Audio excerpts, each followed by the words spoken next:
emocionadas y emocionados como yo, porque seguiremos siendo de la Revolución Mexicana, ¿verdad, maestra? Ton, me da mucho gusto que te guste este tema. Es una de las partes más importantes de la historia de nuestro país, pero al mismo tiempo es de las más complejas. Sí, se lo sé, y por eso yo siempre he admirado a mis personajes favoritos de este periodo, los mejores amigos. ¿Los mejores amigos? ¿Sí? ¿A poco quiénes son? Ton, no, creo que no sabemos a qué te refieres, mejores amigos. Pues miren, les voy a enseñar una foto. Vean de quién les hablo. A ver. Miren, ellos son los mejores amigos. Son mis dos personajes favoritos de esta época. ¿Zapata y Francisco Villa? ¡Exacto! Fueron los dos grandes líderes de la Gran Revolución que se conocieron luchando por la tierra y la libertad. Y por eso son amigos por siempre. Me temo que tendré que decepcionarte, Ton, porque Villa y Zapata no fueron amigos para siempre. ¿No? Como aprenderemos hoy, aunque Villa y Zapata cumplieron los objetivos y fueron aliados, también existieron diferencias muy importantes entre ellos. Ay, no, ¿en serio? Por supuesto, pero para entender bien cuáles fueron las diferencias entre el movimiento que lideró y el que lideró Villa, primero tenemos que conocer un poco más acerca de quiénes fueron ellos. Bueno, está bien. Zapata y Villa han sido mis personajes favoritos históricos, pero creo que todavía tengo mucho sobre ellos. Bueno, Ton, estamos aquí y yo también quiero saber más sobre ellos. Entonces, ¿ya están listos y listas para conocer más sobre Emiliano Zapata y Francisco Villa allá en casita? ¡Sí! Perfecto. Ello entonces. Recordar al general Emiliano Zapata Salazar es traer a la memoria las luchas más profundas del pueblo mexicano. Zapata, 8 de agosto de 1879, en el poblado de Anenecuilco, Morelos, en el día de San Emiliano. Siendo muy joven, presidente de la Junta de Defensa de Anenecuilco, expresando las siguientes palabras: yo estoy resuelto a luchar contra todo y contra todos sin que la confianza y el apego de mi pueblo, Morelos. Atraído por el contenido del Plan de San Luis, se incorpora al movimiento revolucionario iniciado por Francisco I. Madero. Al triunfo de la revolución, Zapata demanda devolución de las tierras para las comunidades campesinas de Morelos. El gobierno maderista no acepta y Zapata se mantiene en rebeldía y lanza el Plan de Ayala, documento que plasmó el programa social y agrario del Ejército Libertador del Sur. ¿Qué se proponen los hijos del pueblo levantados en armas?, pregunta el general Zapata en un manifiesto dirigido al pueblo y responde: la revolución se propone redimirse indígena, devolviéndole sus tierras y por lo mismo su libertad. Con trabajador de los campos, el actual esclavo de las haciendas se convierte en hombre libre y dueño de su destino por medio de la pequeña propiedad. Mejorar la condición económica, intelectual y moral de las ciudades, protegiéndolo contra la opresión del capitalista. Abolir la dictadura y conquistar amplias y efectivas libertades para el pueblo mexicano. Tal es el programa de la revolución. A la caída de Madero, resiste la dictadura de Victoriano Huerta y, enemistado con Venustiano Carranza, Emiliano Zapata, las tropas de Francisco Villa, toma la Ciudad de México en 1914.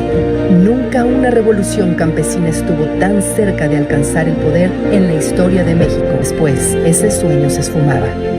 A pesar de la prolongada guerra, la escasez de recursos materiales y el panorama incierto, la lista se mantuvo vigente entre 1907 y 1919, lo que riesgo para el orden y la estabilidad del régimen carranza.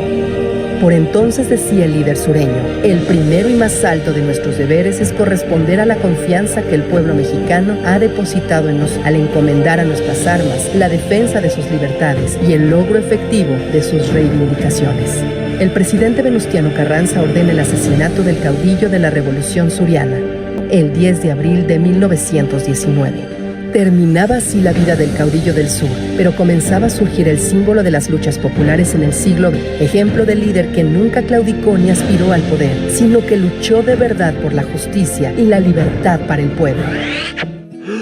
¡Uy! ¡Órale, maestra! Entonces Zapata no solo quería que les devolvieran sus tierras a los pueblos indígenas. No, Ton, Zapata no solo es contacto con la situación que vivían los campesinos de Morelos, sino que también tuvo otros objetivos. como por ejemplo mejorar las condiciones de trabajo de los obreros en las ciudades, como dijo el video, y conseguir que se respetaran los derechos sociales. Maestra, y algo más sobre la vida de Zapata, porque creo que para entender el punto de alguien y la importancia de cualquier personaje histórico, es muy importante ese contexto en el que creció. Tienes toda la razón, Jenny. Es muy cierto lo que dices. Por ejemplo, como ya lo decía el video, vimos que Emiliano Zapata nació en el pueblo de San Miguel Anenecuilco, en el estado de Morelos.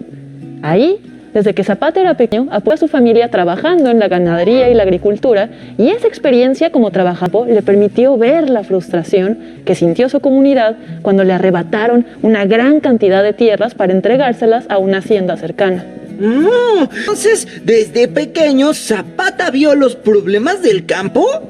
Yo creo que no solo los vio, sino que los vivió, y eso marcó de manera muy significativa su vida. Exacto.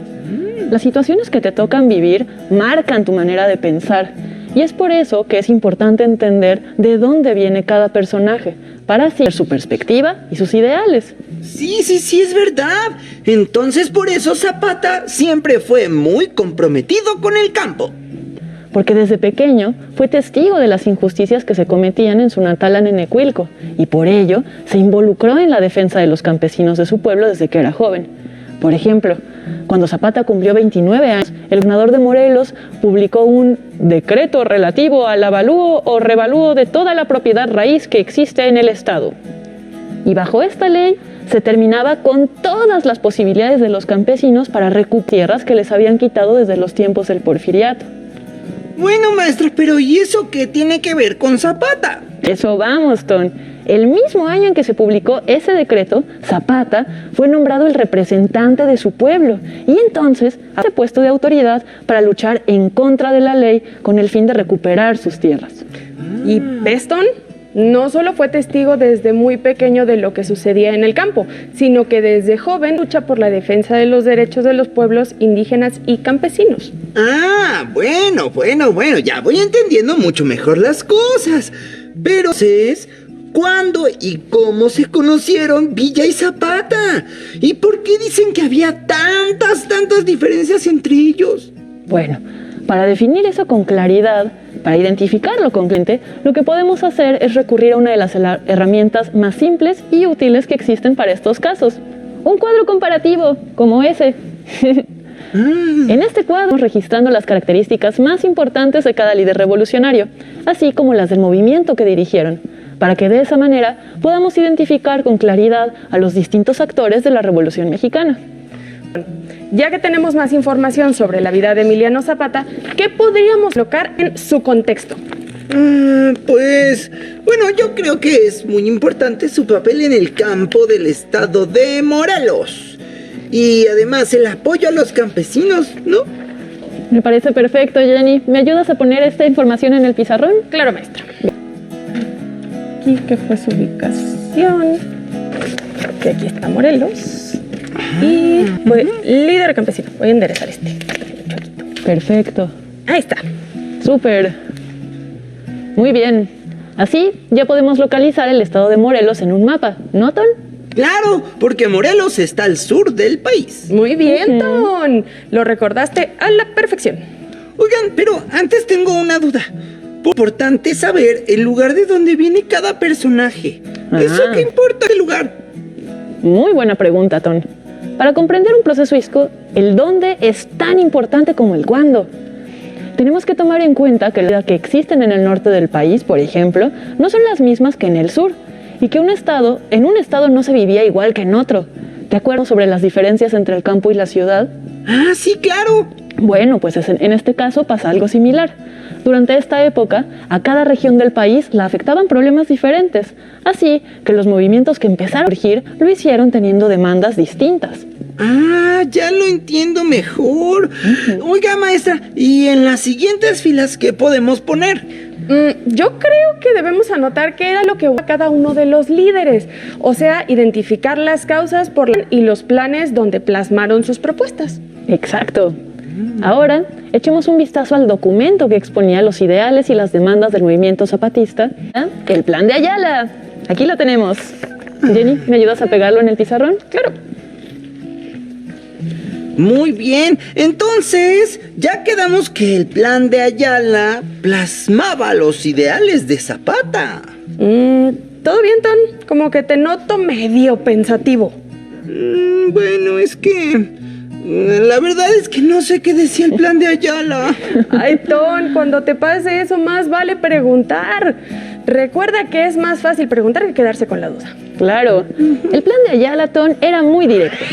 Lo primero que hacía era desconocer al presidente Francisco I. Madero, porque, decía así, porque por complacer a los científicos, hacendados y caciques, y con ello, por no haber respondido a las necesidades de los mexicanos. Lo segundo que buscaba el plan de Ayala era restituir los terrenos que les habían sido arrebatados a los campesinos. Una tercera propuesta era redistribuir estas tierras entre la población. Y una cuarta propuesta del plan de Ayala es que invitaba a los jefes revolucionarios a que se unieran a la lucha y nombraran a un nuevo presidente y gobernadores interinos mientras se convocaba a nuevas elecciones. ¿Ves cómo su principal prioridad era la de restituir tierras a los campesinos? Ah, sí, ya ahorita ya me queda más claro. Así es. El objetivo principal del movimiento zapatista se puede resumir con una frase muy famosa de Emiliano Zapata: la tierra es de quien la trabaja. Ah, no, pues sí que estaba comprometido con su causa ese Zapata. Claro, justo por esto lo llamaban el caudillo del sur, por su gran compromiso con la revolución agraria, social y popular. Y si vamos anotando esto para que nuestros alumnos desde casa lleven también un orden, maestra. Tienes razón, Jenny. ¿Me ayudas? Claro. Y esta es la célebre frase de Zapata, su principio. Perfecto. La tierra es de quien la trabaja. Muy bien, entonces ya me quedaron más claros los motivos y objetivos de Emiliano Zapata. Así que no creo que sea tan distinto de lo que buscaba su mejor amigo, Pancho Villa. Don, recuerda que esta historia no es tan simple y que a pesar de que estuvieron en la misma lucha, Zapata y Villa no eran amigos precisamente. Para empezar, Zapata y Villa eran originarios de regiones muy distintas, porque mientras que Emiliano Zapata hizo su movimiento en el sur del país, en Morelos, Doroteo Arango lo hizo en el norte. ¿Qué? No, ya me perdí. ¿Doroteo quién? ¿Quién es ese? Doroteo Arango. Ese era el nombre original de Francisco Villa. Pues no que eras muy fan de ellos, Ton.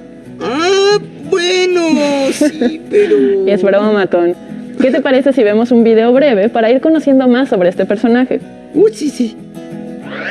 El norte del país produjo una gran cantidad de líderes sociales que se destacaron durante toda la Revolución Mexicana, desde el mismo Francisco I. Madero hasta Villa, Carranza, Obregón y muchos más. Recordemos quién fue Doroteo Arango, líder agrario en el norte del país, mejor conocido como Pancho Villa. Francisco Villa, José Doroteo Arango, mejor conocido como Francisco Villa, nació en San Juan del Río, Durango, en 1878. En 1910 se unió al movimiento de Francisco I. Madero y tras la traición de Victoriano Huerta, el Centauro del Norte lo combatió, convirtiéndose en uno de los principales jefes de la Revolución Mexicana. En 1913 fue nombrado gobernador provisional de Chihuahua. Villa dio la espalda a Venustiano Carranza en la Convención de Aguascalientes y junto a Emiliano Zapata llegaron a la Ciudad de México. En 1915, la denominada División del Norte fue derrotada por el ejército constitucionalista encabezado por Álvaro Obregón. En 1920, Villa acepta deponer las armas, pero es traicionado y asesinado en Chihuahua el 20 de julio de 1923. Bueno, ahora ya sé que el nombre original de Pancho Villa era Doroteo Arango, que era duranguense y que conoció a Zapata cuando sus ejércitos llegaron a la Ciudad de México. Pero bueno, aún así, no veo tantas diferencias entre los dos. ¿Qué les parece entonces si revisamos su historia personal para saber un poco más? Muy buena idea, Jenny. La historia de Villa es muy diferente a la de Zapata. Son pocos los documentos que dan un testimonio veraz sobre su infancia y su juventud. De acuerdo a las memorias de Pancho Villa que escribió Martín Luis Guzmán, se dice que el padre de Villa falleció cuando era niño y junto con sus hermanos tuvo que entrar a trabajar como mediero a la hacienda de Gogojito, allá en Durango. Los medieros eran campesinos que trabajaban en las haciendas y que tenían el derecho de quedarse con la mitad de los productos que obtuvieran, mientras que la otra mitad se la quedaba el dueño de la hacienda. Esta forma de trabajo es un ejemplo muy de justicias de esa época, pues estos campesinos medieros no tenían tierras realmente, sino que debían trabajarlas de alguien más. Ah, bueno, pero eso es similar a lo que vivía Zapata en el sur, ¿no? Pues sí, de alguna manera. Después, Villa hizo algo que cambió por completo su vida. Cuando él tenía 16 años, tuvo que huir de la hacienda donde trabajaba, porque le disparó en una pierna al dueño de esta hacienda. Que Doroteo Arango cambió su nombre a Pancho Villa. No, bueno, esto sí es distinto. Sí, totalmente. Es un vuelco a su vida de 180 grados.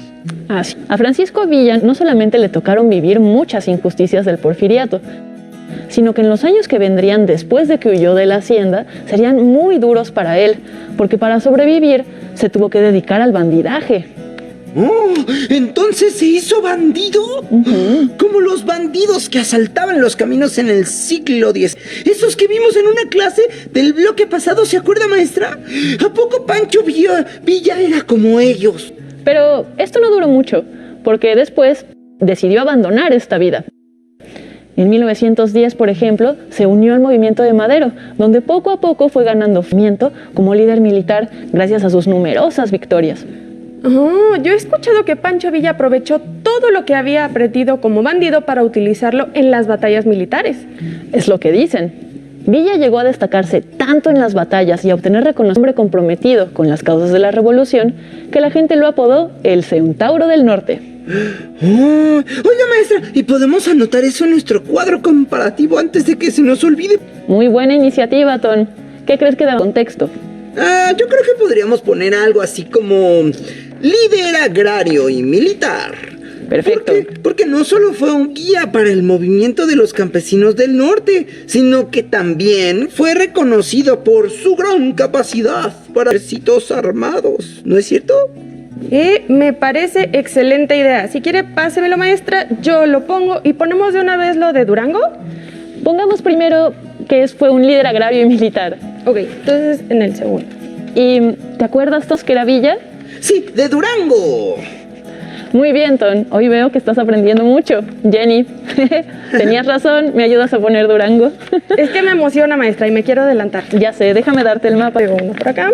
Durango. Y luego pego el otro por acá.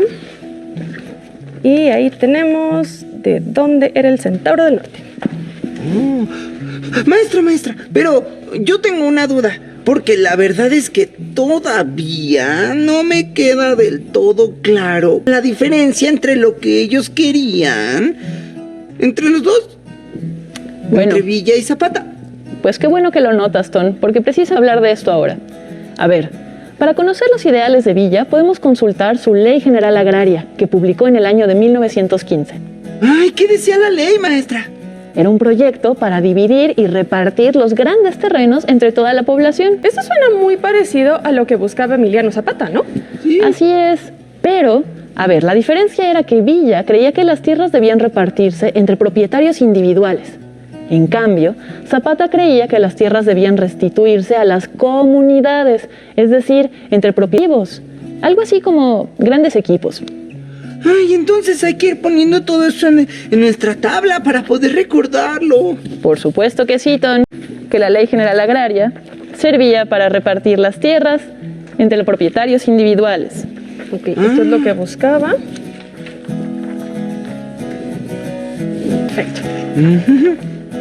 Maestra, ¿y Villa no tuvo alguna frase así famosísima como Zapata? Pues no tuvo una, Ton, tuvo muchas. Yo creo que la más importante es una muy famosa. Sería magnífico, yo creo, ayudar a hacer de México un lugar feliz. ¡Ah, qué bonita frase! ¡Ah, la del pizarrón, por favor! Claro. En nuestra tabla, por favor. Voy para allá. Y ahí está. Listo. Muy bien, Ton. ¿Te quedaron claras las diferencias? Oh, creo que sí, un poquito más. Ambos vivieron parecidas como trabajadores del campo. Y por eso proponían que las tierras se dividieran y se repartieran. Aunque para cada uno había como una forma distinta de hacerlo. Claro, cada uno peleó principalmente por las causas de su región, pero no dudaron en volverse aliados para luchar contra un enemigo común como Victoriano Huerta o Venustiano Carranza, por ejemplo. Exacto. Emiliano Zapata y Francisco Villa fueron voz a las demandas sociales de la revolución, que pedían tierra, libertad y derechos. Con sus planes, Villa y Zapata impulsaron un cambio de fondo en la sociedad para hacer que México pudiera alcanzar un estado mucho más justo y equitativo para todos y todas. El día de hoy identificamos las características principales del movimiento zapatista y villista, ¿es correcto? Es correcto. También identificamos sus propuestas centrales y sus planes políticos, y en ellos destacamos las demandas sociales que pedían acabar con la desigualdad a través de la división y la distribución de tierras. Les reto a que averigüen cuál de estos dos líderes llegó a tener más influencia en su estado durante la época de la Revolución. Y les aseguro que su respuesta cambiará dependiendo de si son del norte, del sur o del centro del país. Nos vemos hasta la próxima.